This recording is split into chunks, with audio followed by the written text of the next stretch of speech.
The forest wrapped around Park Juan like an old friend. 20 years as a ranger had taught him every tree, every trail, every sound these woods made. He adjusted his backpack and wiped sweat from his brow. The morning air felt clean in his lungs as birds called overhead. Then he saw the smoke. At first, he thought lightning had struck during the night storm. But as he followed the thin gray line rising above the treetops, something felt wrong. The hairs on his arms stood up. Juan quickened his pace, jumping over fallen logs and pushing through thick underbrush. When he reached the clearing, he stopped dead in his tracks. A massive hole had been torn in the forest floor. Trees lay broken like matchsticks around a smoking crater nearly 30 feet across. Chunks of metal, not like any metal Juan had ever seen, were scattered everywhere. The pieces gleamed with strange colors that shifted when he moved his head. "This isn't a lightning strike," he whispered to himself. Juan carefully approached the edge of the crater. The dirt still felt warm beneath his boots. At the center lay what looked like the remains of something. Not a plane, not anything he recognized. "Hello," he called out. His voice sounded small in the destroyed clearing. "Is anyone hurt? Can anyone hear me?" The forest had gone silent. No birds, no insects, just the occasional creak of cooling metal. Then he heard it, a soft moan coming from beneath a large section of twisted debris. Juan slid down into the crater, his ranger training taking over. "I'm coming. Hold on." He reached the source of the sound and began carefully moving smaller pieces of wreckage aside. What he found underneath made him stumble back. A woman, at least something shaped like a woman, lay trapped beneath the metal. Her skin was pale blue and seemed to shimmer with tiny scales that caught the sunlight. Her face looked almost human, but with sharper angles and no eyebrows. Strange markings ran along her temples. She wore torn clothing that appeared to be some kind of armor, with symbols Juan couldn't begin to understand. A dark blue fluid, blood, leaked from a deep gash in her side. Juan's mind raced. This was no human. This was something else entirely. Something from somewhere else. "An alien," he breathed. The word felt ridiculous coming out of his mouth, but what else could she be? The blue-skinned woman's eyes fluttered open for just a moment. They were completely silver, with no visible pupils. She looked at Juan, made a sound like nothing he'd ever heard, then passed out again. He should call someone. The police, the military, scientists, anyone. But as he reached for his radio, Juan hesitated. He'd seen enough movies to know what might happen to her. She was hurt, vulnerable, and the wound in her side was getting worse. "Damn it," he muttered, putting his radio away. "I didn't become a ranger to let anything die if I could help it." It took nearly an hour to free her from the wreckage. The metal was surprisingly light but sharp, cutting through his gloves in places. Finally, he managed to lift her carefully onto his shoulders. She weighed less than he expected, maybe 100 pounds despite being nearly as tall as him. His cabin was 5 miles away. Juan adjusted her weight and started walking. As the sun began to set, casting long shadows through the trees, Juan felt her stir slightly. He glanced up at the darkening sky, wondering what to do next. That's when he saw them. Lights moving in patterns no aircraft could make, blinking in and out of existence far above the forest. Were they looking for her? Juan quickened his pace, ducking under lower branches to stay hidden. His cabin wasn't much, but right now it was the only safe place he could think of. "Don't worry," he said, though he knew she couldn't understand him. "I'll help you." Behind him, the lights in the sky grew brighter. Juan finished cleaning the blue-skinned woman's wounds. The strange fluid that served as her blood had finally stopped leaking from her side. He placed a damp cloth on her forehead and checked her pulse again. It was faster than a human's, like a bird's heartbeat. 3 days since he brought her to his cabin, and she still hadn't woken up. He wondered if she ever would. He stood and stretched his tired back. The small one-room cabin felt cramped with her lying on his only bed. Juan had been sleeping on the floor, waking every few hours to check on her. "What am I doing?" he muttered, moving to the window. The strange lights hadn't appeared again in the night sky, but he kept the curtains closed just in case. He was heating soup when it happened. One moment he was stirring the pot. The next he was slammed against the wall, feet dangling above the floor. The alien woman had her hand around his throat, her silver eyes wide and alert. Her blue skin seemed to pulse with energy. "I mean no harm," Juan gasped, holding his hands up. "Please." She tilted her head slightly, studying him. Her grip remained tight enough that he couldn't break free, but she wasn't choking him. With her free hand, she touched a metal device on her wrist that Juan had thought was just part of her armor. It was damaged, with wires exposed, but when she tapped it, small lights flickered on its surface. The device made a series of clicking sounds, then produced a flat, mechanical voice. "Who are you? Where is this place?" Juan swallowed hard. "I'm Juan. You're in my cabin. I found you injured in the forest and brought you here. I've been trying to help you heal." She stared at him for a long moment, then slowly lowered him to the floor. She looked around the cabin, taking in every detail, while keeping herself between Juan and the door. "Why did you help me?" The device translated her strange language after she spoke. "You were hurt. Anyone would have helped." She made a sound, possibly laughter, that the device didn't translate. "I am." She paused, seeming to consider her words carefully. "I am Hannah." Even without understanding her culture, Juan sensed the name was not her real one. She'd picked something that sounded Korean. "Are you hungry, Hannah? I have soup." Over the next few days, an uneasy routine developed. Hannah stayed mostly inside the cabin, though she would stand on the porch at night, looking up at the stars with what Juan thought might be longing. Her strength returned quickly. By the 5th day, she moved around the cabin freely, examining everything: his books, tools, the simple solar panels that provided electricity. She seemed especially interested in his radio, though she never touched it. Juan noticed her watching his every move, studying him like he was some strange animal she'd never seen before. Her attention became especially focused when he tended to a small fox kit he'd found orphaned the week before. "The animal is injured," her device translated as she observed him carefully feeding the tiny fox. "Why you care for it?" "It's too young to survive alone," Juan explained. "When it's stronger, I'll release it back to the forest. It provides you no service, no advantage." "That's not why I'm helping it." Hannah tilted her head. "Then why?" Juan shrugged as he gently stroked the kit's red fur. "That's just what you do for others who need help.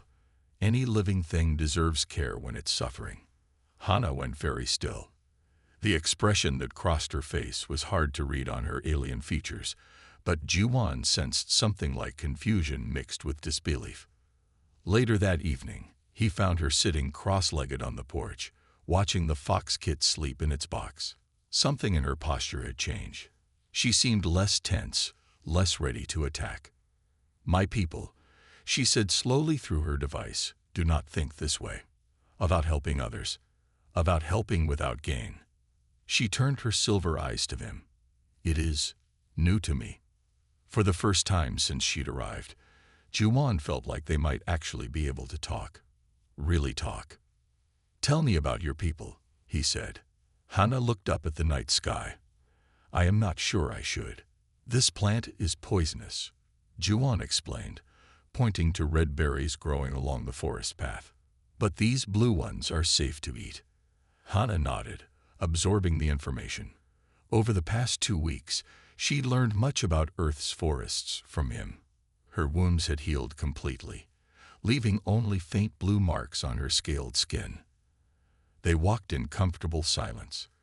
Despite her alien appearance, Juan had grown used to her presence. She asked endless questions about Earth, humans, and especially about how people lived together without constant warfare. "In my world," she once told him, Strength is the only law that matters. The morning was peaceful. Birds sang overhead. A deer watched them cautiously from a distance. Juan was about to suggest they head back to the cabin when Hana suddenly froze. Her head snapped up. Her silver eyes widened. "What's wrong?" Juan asked. Then he heard it too, a low, steady humming sound cutting through the forest quiet. It grew louder by the second. Hana grabbed his arm. "We must leave. Now." "What is it?" "No time." Her grip tightened. "Run." They sprinted through the trees.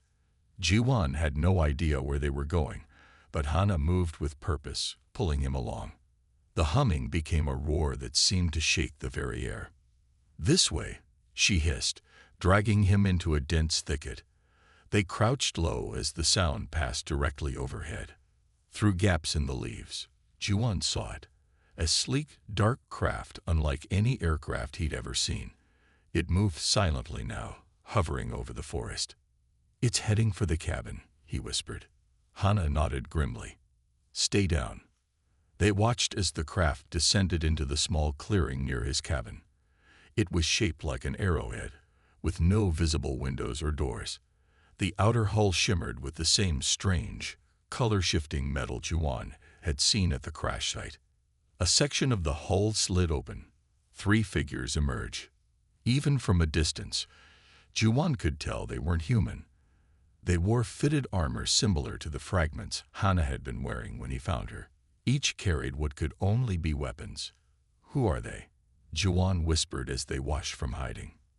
Hana's face hardened. "My people. The Kyo Imperium. And they're looking for you." She nodded. "I commanded their 7th Fleet." Juwan stared at her in shock. "You're their commander." "Was," she corrected. "They hunt me now." "Why would they hunt their own commander?" Hana's silver eyes reflected the sunlight filtering through the leaves. "Because I questioned orders. Because I suggested that perhaps not every species should be conquered or destroyed." The armed figures methodically searched the cabin. When they found it empty, they spread out, scanning the surrounding area with handheld devices. "We need to move," Hana whispered. "Those scanners will detect us if we stay too long in one place." For hours, they kept moving, staying low, using streams to mask their trail. Hana seemed to know exactly what to do to avoid detection. By midday, they had circled back toward the main hiking trail that ran through the national park. That's when they heard the screams. Through the trees, they saw the 3 armored aliens surrounding a group of hikers. A young couple and an older man with a walking stick.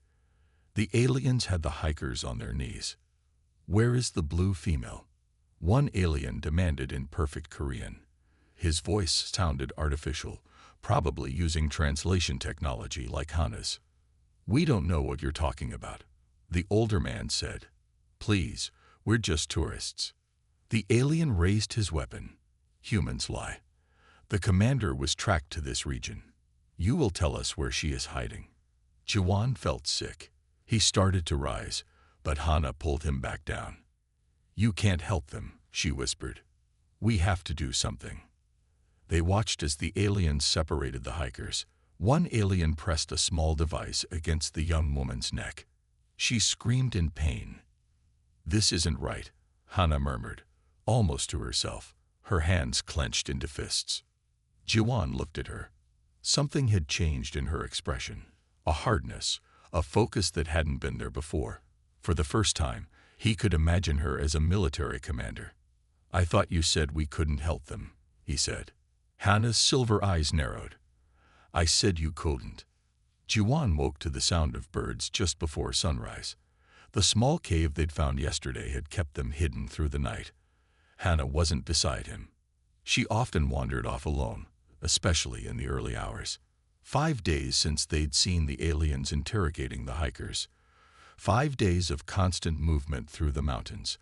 Hana had helped the hikers escape while Jiwan created a distraction.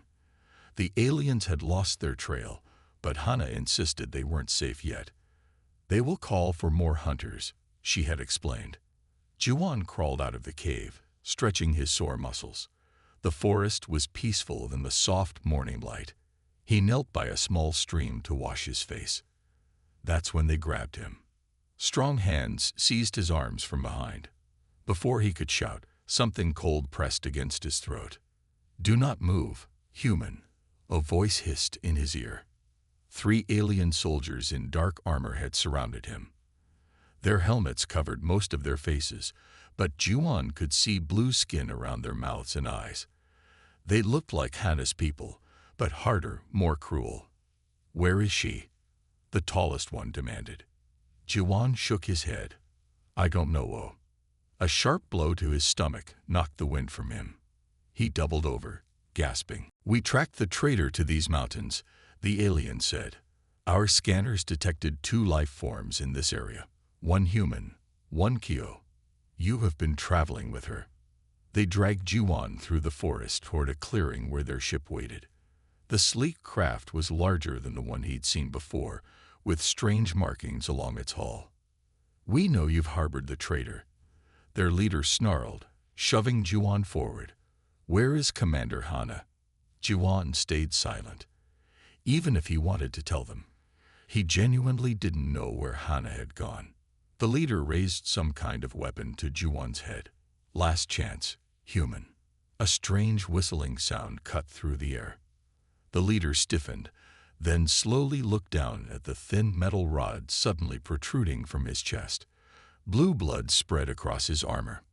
What happened next? Juan could barely follow. A blur of motion cut through the clearing.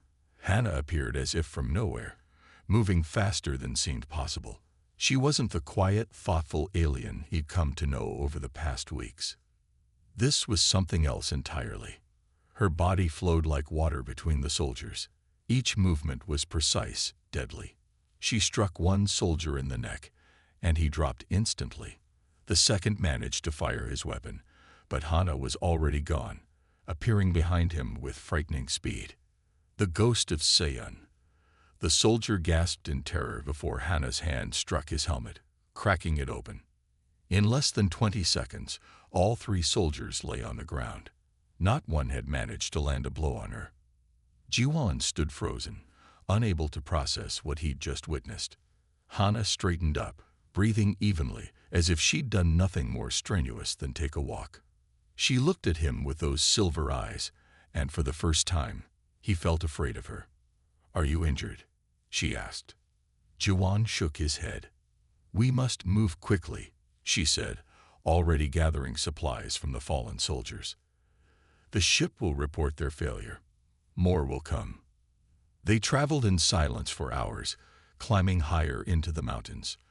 Juan's mind replayed the morning's events over and over. The speed, the violence, the deadly efficiency. Finally, as they rested by a mountain stream, he found his voice. "What they called you, the ghost of Seyun. What does it mean?" Hana was silent for a long moment. "Seyun was the first planet I conquered for the Imperium. The survivors gave me that name." "How many?" Juan couldn't finish the question. 17 planets, she said quietly. "I've conquered 17 planets for the Imperium. Billions of lives under Kyo rule because of my campaigns." Juan struggled to connect this information with the woman who had spent hours watching a fox kit with fascination, who had asked endless questions about Earth's forests and animals. "And now?" he finally asked. Hana looked up at Earth's sky, where the first stars were becoming visible in the fading light. "Now I wonder if there is more honor in protecting worlds than conquering them." She turned to face him. "Your kindness to me, to all living things, it made me question everything I was taught." In the gathering darkness, her blue skin seemed to glow softly. For the first time, Juan saw not an alien, not a warrior, but simply someone searching for a better way. The small fire cast dancing shadows across the cave walls. Outside, rain fell steadily, masking any sounds they might make. Juan carefully held 2 wires together, while Hana adjusted something inside her wrist device. "Like this?" he asked. Hana nodded. "Hold steady." For 3 days, they had worked on repairing her communication system. Juwan had hiked back to the original crash site, searching through debris for usable parts. He found small circuit boards and power cells that Hannah said would work. A spark jumped between the wires. The device hummed to life, its small screen glowing with strange symbols. "It works," Juwan said. Hannah's face showed rare emotion, something close to a smile. "Now we can send a message." Her fingers moved quickly over the device, inputting commands. "There are others like me," she explained. "Not many, but enough." Kyo questioned the Imperium's endless conquests. "A resistance?"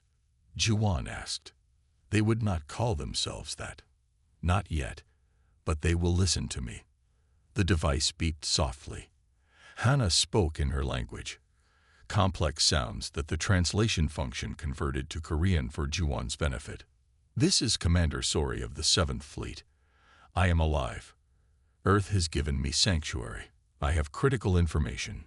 She paused, looking at Juwan. "The Imperium plans to invade Earth. Tell me when." The reply came minutes later, a voice speaking rapidly in the Kyo language. Hannah's expression darkened as she listened. "What is it?" Juwan asked when the message ended. "The invasion fleet is targeting Earth next month," she told him. "They've moved up their schedule after learning I'm here. With what I know of their strategies, we can prepare defenses." "Defenses? Hannah, we should tell the government." She shook her head. "They would not believe you. And I would be taken, studied, dissected. No, our best chance is to fight them ourselves, at the place where they expect to find me." The crash site, Juwan realized. For the next 3 weeks, they prepared. Hannah taught Juwan about Kyo weapons and tactics. He showed her every hidden trail, every cave, every dangerous ravine in the area. Together, they set traps and planned their strategy. Through Hannah's communication device, the Resistance sent warnings about the Imperium's movements. 3 ships were coming, a small force meant to capture or kill Hannah and assess Earth's defenses before the main invasion. When the day came, they were ready. The 3 Kyo ships descended from the clouds, hovering over the forest. Juwan and Hannah watched from the ridgeline as Imperial soldiers spread out around the crash site. "They're searching in a standard pattern," Hannah whispered. "Just as I expected." The trap worked perfectly. The first group of soldiers triggered the avalanche Juwan had prepared, burying half their forces. The second group was separated from their ship by the forest fire Hannah had strategically set. But the Kyo commander was smarter than they had hoped. He found their position and led the remaining forces in a direct assault. Juwan and Hannah stood back to back as soldiers surrounded them, weapons raised. A tall Kyo stepped forward, removing his helmet. His face was marked with silver streaks, signs of high rank. "Last chance, Commander," he announced. "Return to your post, and your crimes will be forgiven. The Emperor himself offers clemency." Hannah stood tall beside Juwan. "I have found something worth protecting here. This primitive world. These weak creatures." The commander laughed. "You would throw away glory for this." "For life," Hannah said. "For the right of all beings to exist without conquest." The battle that followed was brief but decisive. Hannah moved with the same deadly grace Juwan had witnessed before, but now guided by careful strategy. They had prepared the battlefield too well. Juwan's knowledge of the terrain combined with Hannah's tactical genius proved unbeatable. The last Imperial soldiers retreated to their remaining ship. Wounded but alive, Juwan watched with Hannah as it rose into the sky, growing smaller until it vanished among the clouds. "We won," he said, hardly believing it. "For now," Hannah replied. Her silver eyes tracked the ship long after Juwan could no longer see it. "They'll return with greater forces." Juwan nodded, wincing as he touched the wound on his arm. "Then we'll be ready. Together." Hannah turned to him, and this time her smile was clear. "Yes, together." She looked out over the forest that had become her new home. "I will teach your people what they face, and they will teach mine what is worth fighting for." In the distance, the first stars appeared in the evening sky.